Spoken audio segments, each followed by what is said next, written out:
خوابی روح جب بیدار ہوتی ہے جوانوں میں، نظر آتی ہے اس کو اپنی منزل آسمانوں میں، نظر آتی ہے اس کی اپنی منزل آسمانوں میں۔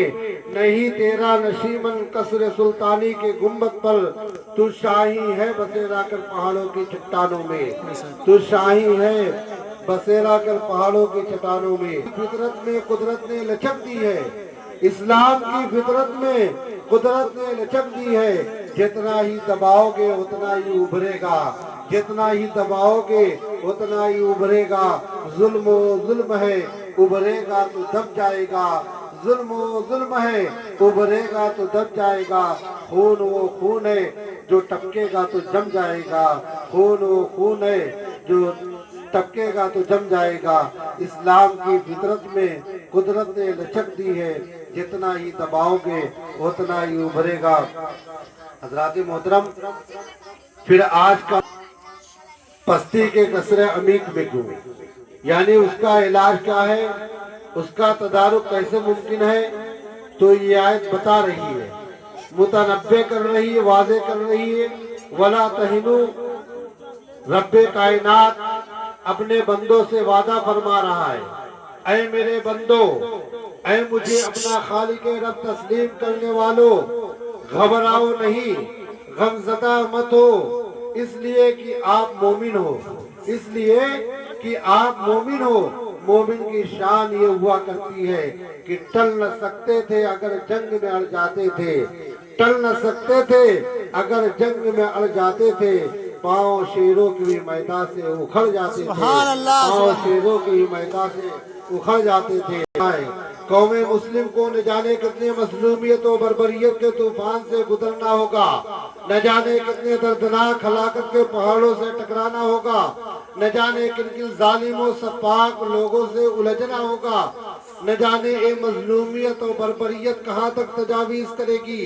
مگر اے غم اور مصیبت کے دلدلوں میں پھنسی ہوئی قوم مسلم، وَلَا تَهِنُوا وَلَا تَحْزَنُوا، یعنی گھبراؤ نہیں، غمزدہ مت ہو، اس لیے کہ آپ مومن ہو۔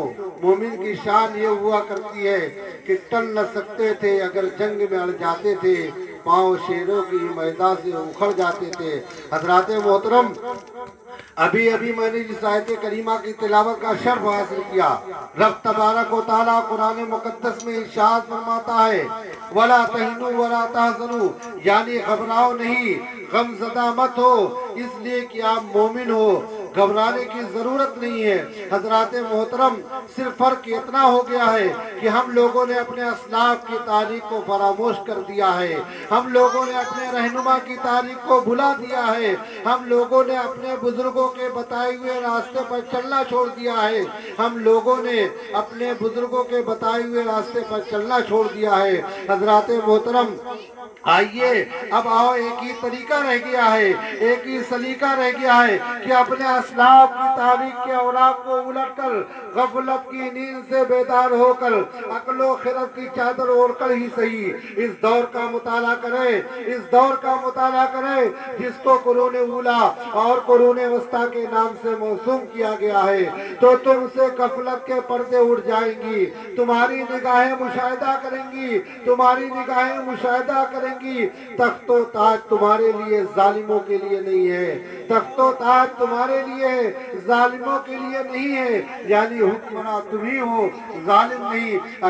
ارے کون نہیں جانتا کہ جنگ بدر میں 313 مجاہدین اسلام ایک طرف 1000 سے زائد ظالم و کافر تھے، مگر قربان جائیے نوفاشار مسلمانوں پر جو لوگ بھوک و پیاس کا احساس ہوئے بغیر، بے قراری کو، غفلت کو محسوس کرتے ہوئے اکثریت کے مقابل میں سب آرا ہو گئے تھے۔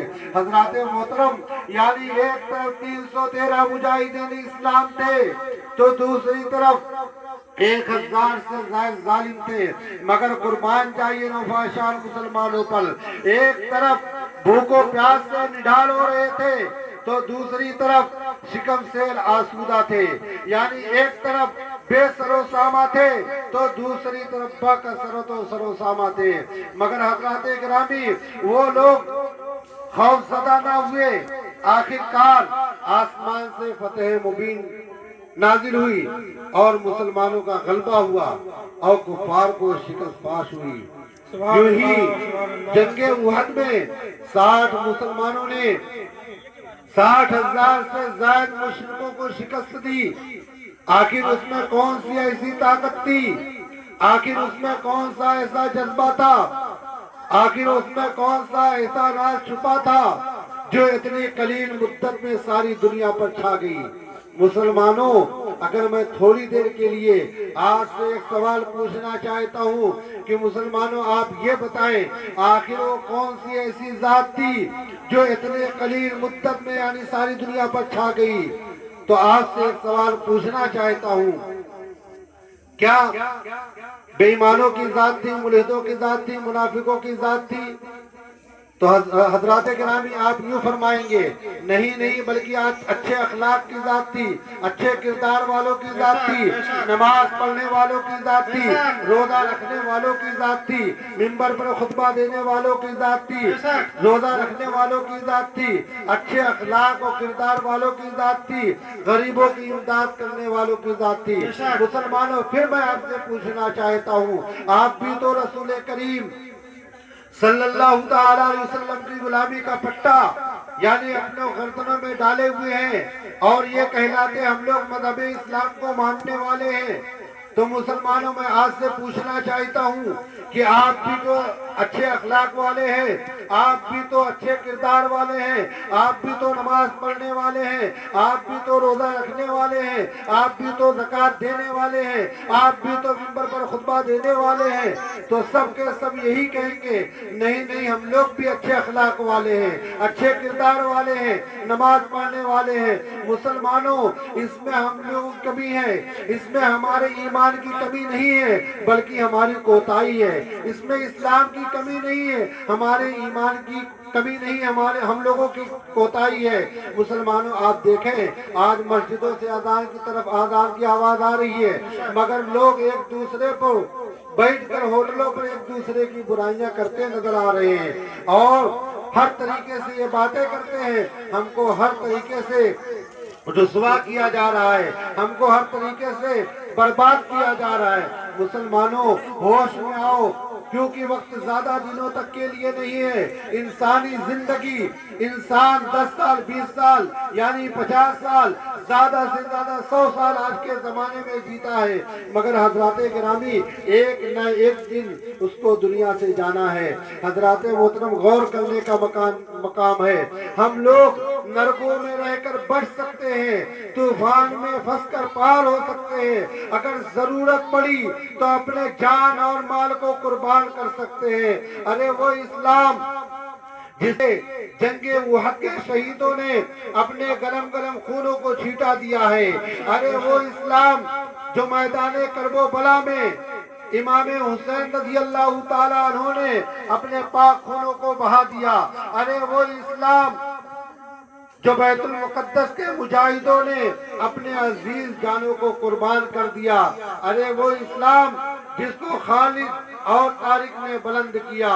اسی لیے کسی شاعر نے کیا خوب کہا ہے، قتل حسین اصل میں مرگ یزید ہے، قتل حسین اصل میں مرگ یزید ہے، اسلام زندہ ہوتا ہے ہر کربلا کے بعد، اسلام زندہ ہوتا ہے ہر کربلا کے بعد۔ تکبیر، اللہ اکبر، نعرہ رسالت، نعرہ تکبیر، نعرہ رسالت۔ بہت خوب، رب تبارک و تعالیٰ کی بارگاہ میں دعا ہے اللہ رب العزت اپنے حبیب پاک صلی اللہ تعالیٰ علیہ وسلم کے صدقے و طفیل اس جشن شادی خانہ آبادی کو یعنی بعد نماز عشاء کے بعد سے لے کے اب تک جو کچھ بھی تقریر، نعت خوانی، منقبت خوانی، تلاوت کلام اللہ جو کچھ بھی بیان کیا گیا، پڑھا گیا ہے، اپنے حبیب پاک صلی اللہ تعالیٰ علیہ وسلم کے صدقے و طفیل اس کو اپنی بارگاہ میں شرف قبولیت عطا فرمائے اور جشن شادی خانہ آبادی کو یعنی اس کام کو پائے تکمیل تک پہنچا۔ اللہ رب العزت کی بارگاہ میں دعا ہے مجھ سے بولنے میں یا کہنے میں اگر کسی قسم کی غلطیاں، خامیاں، لغزشیں، خطائیں ہوئی ہو تو اپنے حبیب پاک صلی اللہ تعالی علیہ وسلم کے صدقے و طفیل مجھے معاف فرمائے اور صحیح طریقے سے اس پر عمل کرنے کی توفیق و رفیق عطا فرمائے۔ وآخر دعوانا الحمدللہ رب العالمین و اتوب الیہ۔ السلام علیکم۔